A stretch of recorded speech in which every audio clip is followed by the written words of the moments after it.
Hello, আসসালামু আলাইকুম। আমি মোহাম্মদ মইনুল ইসলাম বলতেছি। আমার সফটওয়্যার নিয়ে আমি প্রথম ভিডিওতেই বলেছিলাম আমার এই সফটওয়্যার কী কাজ করে।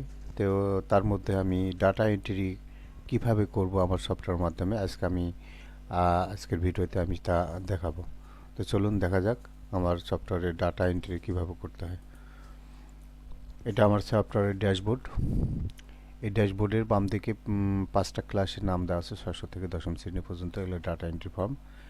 ফি আদায় এই ষষ্ঠ থেকে দশম শ্রেণী একটা ডাটা এন্ট্রি ফর্ম আছে। এগুলোতে ক্লিক করলেই আপনি এর মাধ্যমে ডাটা এন্ট্রি করতে পারবেন। তো চলুন দেখা যাক, আমি একটা ডাটা এন্ট্রি ফর্ম ওপেন করে আপনাদের দেখাই। এটা অষ্টম শ্রেণীর ডাটা এন্ট্রি ফর্ম। এখানে দুইটা পার্ট আছে। একটা এটা তথ্য এন্ট্রি ফর্ম, আর নাম্বার এন্ট্রি ফর্মে ক্লিক করলে এটা number entry form. Number entry form আবার দুইভাবে করতে পারবেন। একটা স্টুডেন্টের নাম অনুযায়ী তার প্রত্যেকটা সাবজেক্টের নাম্বারে একবারে বসাই দিতে পারবেন। আবার একটা স্টুডেন্টের নাম, একটা সাবজেক্ট, একটা ক্লাসে, অষ্টম শ্রেণীর যে কোনো এক সাবজেক্টের নাম্বার রুল ক্লাস অনুযায়ী প্রত্যেকের নাম্বারে আপনি বসাই দিতে পারবেন, এটা ক্লাস অনুযায়ী। তো চলুন দেখা যাক কীভাবে করা যায়। তথ্য এন্ট্রি ফর্মে যাই। তথ্য এন্ট্রি ফর্মের এখানে সার্চ বাটন একটা আছে। আপনি রুল নাম্বার লিখে এখানে সার্চ করলে যদি তথ্য ইনপুট করা থাকে তার নাম ডিসপ্লে হবে, সব তথ্য চলে আসবে। আবার সার্চের এটা একটা অপশান গেল।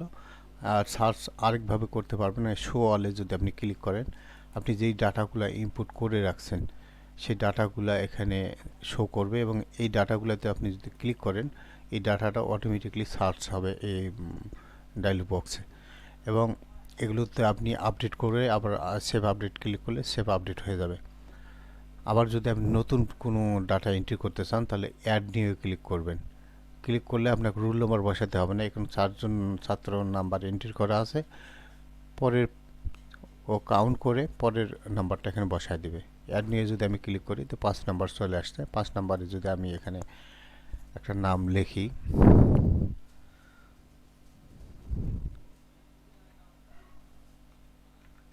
হ্যাঁ না, তার জন্ম তারিখটা দিলাম। ক্যালেন্ডারের মাধ্যমে আমি জন্ম তারিখ দিলাম। জন্ম যদি ধরেন 2010, আগে মাস সিলেক্ট করে নিতে হবে। ক্যালেন্ডারে আপনি ডাটা এন্ট্রি করতে গেলে মাস, আগে বছর সিলেক্ট করবেন, তারপর মাস, তারপর তারিখ। তাহলে তার জন্ম তারিখটা বসা হয়ে গেছে। আপনি এইভাবে ক্যালেন্ডারের মাধ্যমে ভর্তির তারিখটাও দিতে পারেন। আমি আরও তথ্য যেগুলো আছে, ইংরেজি নাম, পিতার নাম, পিতার ইংরেজি নাম, সব তথ্য দিতে পারেন। পরেও পরবর্তীতে আপনি সার্চ করে দিতে পারেন। তো আপনি যদি ছবি দিতে চান, যে ছবি সহ আমি তথ্য ইনপুট করব, তখন অ্যাড পিক লেখা আছে সেভ আপডেটের উপরে, এই বাটনটাতে ক্লিক করবেন।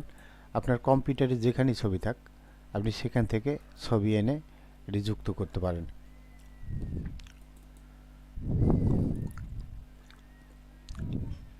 আমি এই ছবিটা দিলাম। আপনি একবার ছবি যে ফোল্ডার থেকে নেবেন, পরবর্তীতে আবার যখন অ্যাড পেকে ক্লিক করবেন সরাসরি সে ফোল্ডারে চলে যাবে। আপনাকে ফোল্ডার খুঁজতে হবে না, পরবর্তীতে ওই ফোল্ডার থেকে আপনি ছবি একের পর এক নিতে পারবেন। এখন আমি যদি সেভ আপডেটে ক্লিক করি তাহলে এটা তথ্যটা সেভ হয়ে যাবে। সেভ আপডেটে ক্লিক করলাম, সমস্ত উইন্ডোজ ফাঁকা হয়ে গেছে এবং তথ্যটা এখানে যোগ হয়ে গেছে, যে 5 নম্বর, হ্যাঁ না, তথ্যটা যোগ হয়ে গেছে। আমি যদি আবার এগুলো সার্চ করি, এগুলো ক্লিক করি, তাই তথ্যটা চলে আসবে। আর আমি এগুলো আপডেট করতে পারবো। এখন হাইটে যদি আমি ক্লিক করি তাহলে ওই তথ্যটা হাইট হয়ে যাবে, তথ্যটা দেখা যাবে না। আবার সওয়ালে ক্লিক করলে এই তথ্যটা দেখতে পারবেন। এখন যদি আমি নাম্বার এন্ট্রি করি, যে ছাত্রগুলো নাম তথ্য ইনপুট করা আছে তাদের নামে আমি পরীক্ষার নাম্বার এন্ট্রি করব, তখন এই নাম্বার এন্ট্রিতে ক্লিক করলে এই উইন্ডোজটা ওপেন হবে। এই উইন্ডোজে আপনি আলাদা করে তথ্য ইনপুট করতে পারবেন। যদি আপনি নতুন করে একজনের শুধু নাম, রুল আর তার পরীক্ষার বিষয়ের নাম্বারগুলো এন্ট্রি করবেন, আর কিছু করবেন না, তাহলে আপনি অ্যাড নিয়ে ক্লিক করবেন। অ্যাড নিয়ে ক্লিক করলে পরে এই 5 নম্বর, এখানে 5 নম্বর পর্যন্ত এন্ট্রি করা আছে, 6 নম্বর চলে আসবে। এখানে নাম লিখবেন,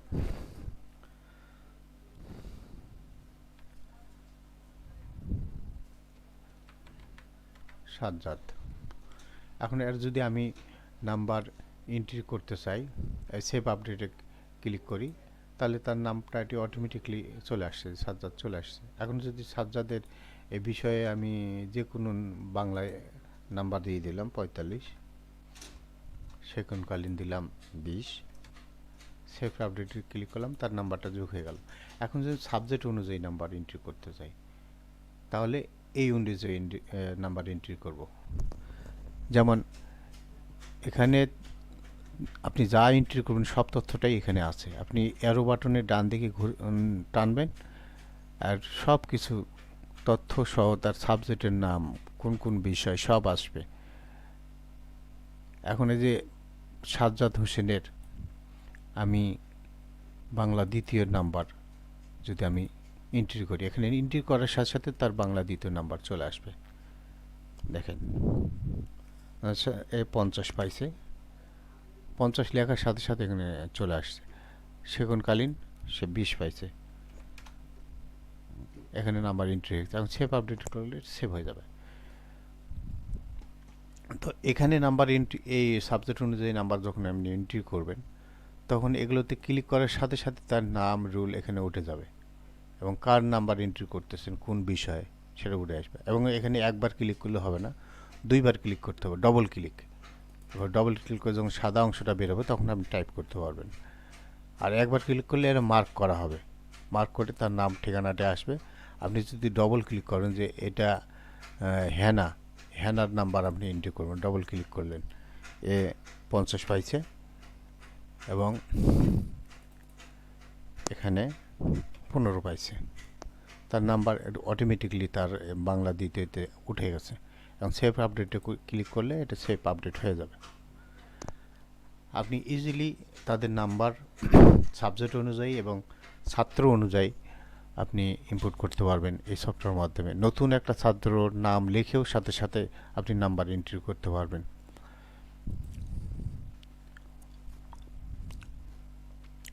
তো এই গেল ডাটা এন্ট্রি ফর্ম। আপনি এখানে দুইটা বিষয় ড্রপ ডাউন করে দেওয়া আছে, যেমন ছাত্রছাত্রী আপনাকে লিখতে হবে না, ড্রপ ডাউনে সিলেক্ট করলেই হবে, হিন্দু না মুসলিম সেটাও সিলেক্ট করতে পারবেন।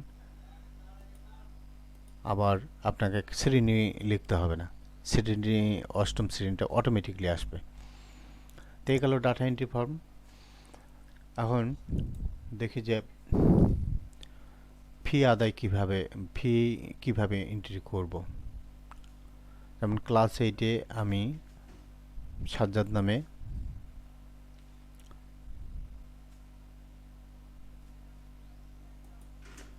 আচ্ছা, ক্লাস 8-এ আমি যেই দুটো ইনপুট করছি তাদের নামই সাজ্জাদ হোসেন, রোল নাম্বার 6। এবং সাজ্জাদ হোসেন তো সে মনে করেন যে আপনার পরীক্ষার ভর্তি ফি দেওয়ার জন্য আসছে। তখন তার ভর্তি ফিটা আমি এই সফটওয়্যারের মধ্যে কীভাবে এন্ট্রি করব। তো প্রথমে ক্লাস সিলেক্ট করে নেবেন, যে ছাত্রটা কোনো ফি দিতে এসেছে তার ক্লাসটা আগে সিলেক্ট করবেন। এখানে ক্লাস না সিলেক্ট করলে এই যে এখানে বাম পাশে যতগুলো আপনি নাম দেখতেছেন, আপনার গোটা স্কুলের ছাত্রছাত্রীর লিস্ট এখানে চলে আসবে। আপনি এখন যখন ক্লাস সিলেক্ট করবেন, অটোমেটিকলি আপনার ক্লাস 8-এর নাম যারা দিছে, পরীক্ষার ফি বা অন্য কোনো ফি দিছে, তাদের নামটা চলে আসবে, শুধু ক্লাস 8-এর নামগুলো আসবে। এখন আমি যদি এখানে রুল নাম্বার লিখি, রুল নাম্বার 6, আমি ছাত্রদের নামটা একটু আগে ইনপুট করলাম। এখন অষ্টম শ্রেণীর রুল নাম্বার 6, এই অষ্টম শ্রেণীতে আমি ক্লিক করার সাথে সাথে তার তথ্যটা এখানে চলে আসবে। দেখছেন, আমি ছবিটা তার দেইনি, ছবি দিলে ছবিটাও চলে আসতো। এখন সাজ্জাদ হোসেন ভর্তি ফি দিবে 200 টাকা, সেশন ফি দিবে 200 টাকা। আপনি সেভ আপডেট করবেন, আপনার কম্পিউটারে সেভ হয়ে যাবে। এখন ছাত্র সে যে টাকা দিচ্ছে তার নামটা এখানে চলে আসছে। এখন আপনি এতে রিসিপ্ট দিবেন, একটা রিসিপ্ট দিতে হবে। এই যে এখানে আবার এই ফি আদায়ের 3টা পার্ট আছে। আপনার ছাত্রছাত্রীর নামের তালিকা, এটা আপনি সেভ করলেন, রিসিটে ক্লিক করবেন, এখানে রিসিট চলে আসছে। সব শেষে যেটা আপনি ইনপুট করছেন সেই রিসিটটা ডবল ক্লিক করলে তার তথ্যটা এখানে চলে আসবে, আপনাকে আর লিখতে হবে না। এখন সে ভর্তি ফি 200 টাকা দিছে,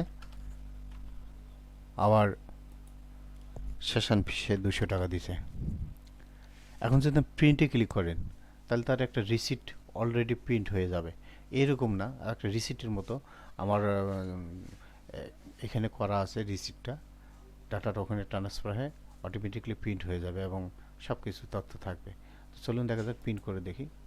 প্রিন্টে ক্লিক করলাম, আমার এখানে প্রিন্টার কানেক্ট নাই, তো এখানে দেখাবে যে পিডিএফে সেভ করে আপনি রাখতে পারেন, যদি প্রিন্টার না থাকে পরবর্তীতে প্রিন্ট করতে পারবেন। তো এখানে আমি এটা দিয়ে সেভ করলাম। এই মেসেজটা ক্যান্সেল করবেন না, তাহলে সেভ হবে না, সেভ হয়ে গেছে। এখন কিভাবে সেভ হলো, এখানে তথ্য ইনপুট করলেন, এই যে সাজ্জাদ হোসেন ফি দিছে, ভর্তি ফি দিছে, সেশন ফি দিছে। তো চলুন দেখা যাক যে ফিটা যে পিডিএফে সেভ করলাম সেটা দেখি।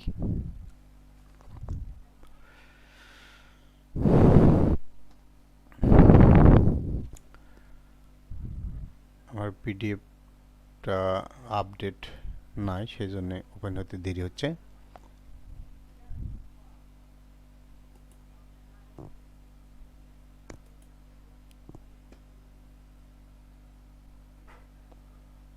ডকুমেন্টস যাই, সরাসরি এফবিতে সেভ করছি, ডবল বি।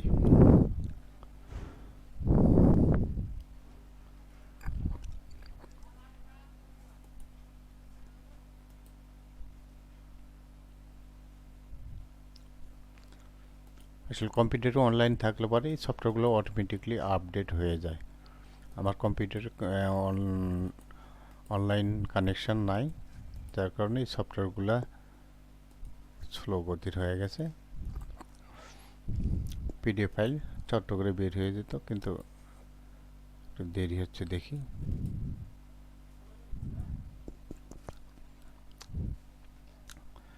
আচ্ছা, এটা ওপেন হোক, আমরা আরেকটা জিনিস দেখি।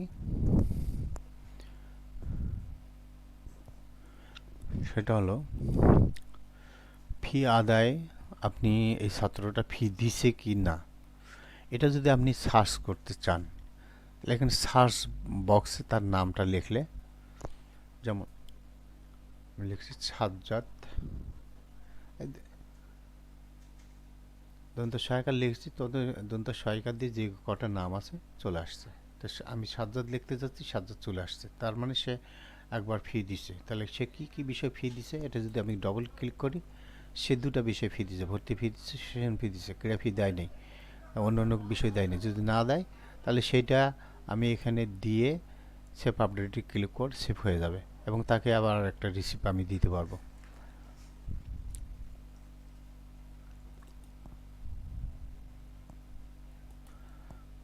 তো এই তো আমার এটা চলে আসছে। সে দুইটা বিষয়ে ফি দিছে, যে Sajjad Hossain, receipt number 6, roll number 6, তার ভর্তি ফি আর সেশন ফি 200 টাকা দিচ্ছে। দুই পৃষ্ঠায় চলে আসছে, দুটা রিসিভে ফাংশন করা আছে, কারণ একটা ছাত্র পাবে, একটা স্কুলে হার্ড কপি জমা রাখলে আপনি জমা রাখতে পারেন। আর নিচে দেখেন 400 টাকা এবং কথাই চলে আসছে 400 টাকা।